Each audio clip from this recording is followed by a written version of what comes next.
And now it's time for our emotional weather report with Crimson, where she tells us what's in the air for our movement this week. What's up, Crimson? Thank you, Lori. Well, let's see what is going on with our movement. As you know, our community is growing and we had more participants this week than ever. And we hope to unpack how our movement is doing. The first thing I asked was just give me one word that represents how you are feeling about your week. And if you look at this beautiful little word bubble, you can see that exhausted popped the most. Keep in mind, this is open ended, and we still had almost one third of the movement use the word exhausted. So that's significant and it's worth taking note of because the other words that we see are mostly on the negative end: overwhelmed, frantic, ruminating. These are all signs of the dysregulation you'd expect if you are absolutely exhausted. So then we ask, is this exhaustion causing us to show up dysregulated? And unfortunately, look at that. 69% of our movement reported showing up dysregulated. 22% are showing up regulated, with another 8% that are showing up mixed, depending on the moment.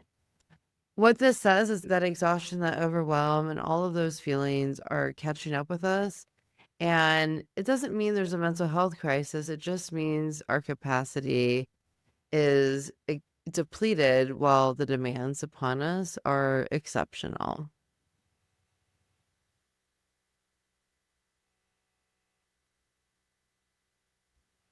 Okay. Next, we asked our audience, where are you showing up dysregulated? Now, this is important because what we've typically seen is that the dysregulation we feel is showing up at work, but we're bringing it home with us.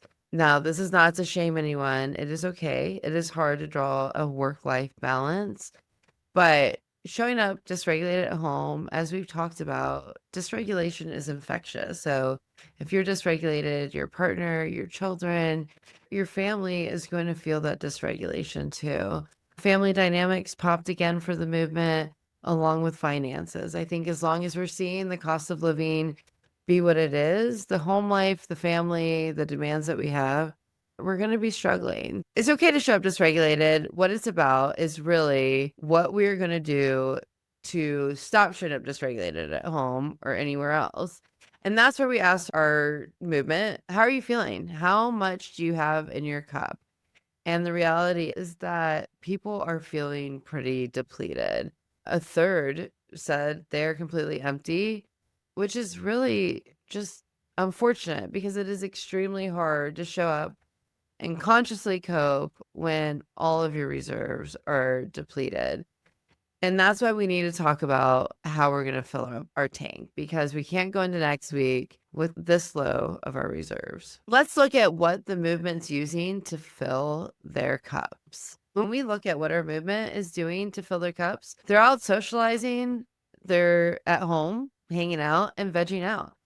All of these are healthy ways to cope when you need to recharge. Unfortunately, what we're seeing based on us showing up dysregulated at home and based on our overall exhaustion and depletion is that we might want to challenge our coping skills, because this week we looked at, did it work? And when we asked everyone what you're doing to fill your cups and then whether or not those made you feel better, the same, or worse, it seemed pretty ineffective. Less than 30% of people were using a coping skill that they felt were actually recharging them and filling up their cup. So hopefully here on the Emotional Endurance Movement, we can give you more skills and equip you to be better prepared for these types of dips in your hope, optimism, resilience, efficacy. It is difficult to show up regulated. It is difficult to keep our cups filled. And so the point of the movement is learning what coping skills are going to help you from being depleted. Which brings us to this week's advisory.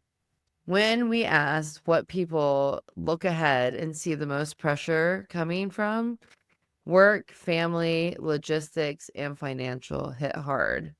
Now, I can tell you, I dug into who's actually filling out our survey, and we have a lot of people in that 30 to 45 range So seeing logistics pop here was interesting because as a mom with a kid in middle school, logistics of life have gotten real in the month of March. And so if you're one of those people that are looking at next week feeling overwhelmed already, it's even more important that you're filling your cup appropriately and filling those reserves so you can go into next week prepared to show up regulated to work with your family, be ready to face financial challenges and to get through the logistics of planning your life. So watch out for those things, fill your cup, and I'm going to leave you with a challenge. So next week, I want you to get suspicious about a habit. Why do you do it on autopilot? Get curious as to what habits are you doing just because you do them. You don't even think about it. It is a thoughtless thing that you do repetitively and really question yourself about it and get curious about why you do it and see if it's still really something you need or if it's just something that's been built into the system. Well, you mentioned logistics, and mine is tangentially related to logistics, but I just want to say it is spring and I feel the pressure of the logistics and the logistics of the summer already creeping into my peripheral, which is interesting because we were just under snow not too long ago. But the restorative thing I did with zero productivity attached to it is I listened to the birds. I just listened to the birds. I spent like 20 minutes just laying down, just listening to them, tweeting and twatting and all the things. Interesting fun fact about the nervous system of birds. Birds are unable to sing their call song if their nervous systems are not regulated. So it can be very regulating to be around birds because the birds are regulated if they're singing. I think squawking is obviously a different, that's probably a more reactive skill set. Yeah. But that's what I did. mean, that's awesome. I mean, it's again, all of these things are always so basic and so small, but they're Mhm. meaningful. They make a difference. I mean, having kids makes you stop and smell the flowers, like quite literally, while you're on Mhm. the way to school and they're late and you have 50,000 things to do. But I did the challenge also. I actually did a TikTok about it because I couldn't believe I could do it. Mine was simple. I just went to TJ Maxx with no agenda and I left with nothing. So not only did I just walk around and meander and do nothing, but it didn't come with a financial cost to my coping skill. So I was very proud of myself. I intentionally just let myself do nothing for an hour and I chose to meander TJ Maxx and I didn't even pay the cost for it. Well, thank you so much for this week's emotional weather report.